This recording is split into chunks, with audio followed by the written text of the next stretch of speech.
আজি বতৰটো দেখিছেনে অকমান ডাৱৰীয়া ডাৱৰীয়া হৈ আছে আৰু আজি আমি ওলাই আহিলো টিলিঙা মন্দিৰলৈ বুলি গোটেইকেইটা আৰু বহুত দিনৰ পৰা আহিম ভাবি আছিলো আমি একচুয়ালি আহিছো শাওন মাহতে দেই কিন্তু মই ভিডিওটোহে লেটকে আপলোড কৰিছো যেহেতু মই অকমান এলেহুৱা এডিটিংত মোৰ টাইম লাগে আজি কৰিম কালি কৰিম কে তেনেকে থাকি যায় সেইকাৰণে আৰু এতিয়া আমি গৈ আছো বাইপাছ হৈ আমি পালোহি এতিয়া জগন্নাথ মন্দিৰটো অকমান দেখুৱাই দিছো সকলোৱে দেখিছে হলো অকমান দেখুৱাই দিছো আৰু সকলোকে তাৰ পিছত এতিয়া আমি আহি পালোহি ৰাস্তাত আহি থকা দেখালো আৰু আমি একেবাৰে অলপ দেখুৱাই দিছো মই যেহেতু দুলিয়াজান হৈ আহিছো অইল হয় দুলিয়াজান অইল হয় অকমান দেখুৱাই দিছো আৰু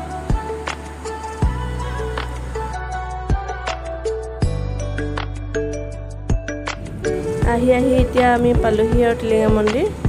আমি আহি পাওঁতে 11টা মান বাজিলে অকমান দেৰিয়ে হ'ল দোকানবিলাক ধুনীয়াকৈ দুইফালে দোকান আছে আমি পালোহি প্ৰত্যেক বছৰে আহোঁ শাওন মাহত প্ৰত্যেক বছৰে ভিডিঅ' কৰা বা এনেকৈ একো দেখুওৱা নহয় আৰু এইবছৰ ভাবিলোঁ অকণমান দেখুৱাই দিওঁ আমি সোমাই গৈছোঁ ভিতৰলৈ আমি শৰাই দিবলৈ আহোঁ প্ৰতি বছৰে এইবছৰ শৰাই দিম বুলি আহিছোঁ ফিনিছ বাহিৰতে চেণ্ডেল থৈ আমি সোমাই গৈছোঁ ভিতৰলৈ বুলি মানুহ বহুত বেছিও নাই যেহেতু আমি অহা দিনাখন আছিলে 15 আগষ্ট সেইদিনাখন অলপ মানুহ কম আছিলে ভালে পালোঁ বাৰু কম থকা দেখি মানুহ বৰ ভিৰ হ'লেও অকণমান দিগদাৰ হয় ভিৰ ভাৰত শৰাই চৰাই দিবলৈ দেখিছেনে মানুহ বৰ বেছি নাই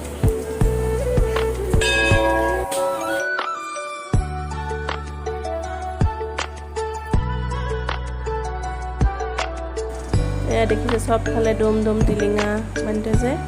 মানে সকলোৱে দি যায় যেহেতু টিলিঙাবিলাক আৰু এনেকৈ ইয়াত কাষে সব টিলিঙা থৈ দিয়া হৈছে এফালেও আছে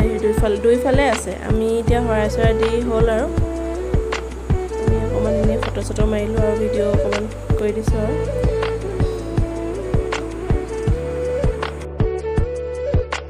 আমাৰো পূজা কৰি হ'ল বেছি দেৰি নালাগিলে আধা ঘণ্টামানতে আমাৰ চব হৈ গ'ল আৰু এতিয়া আমি ঘৰলৈ বুলি গৈ আছোঁ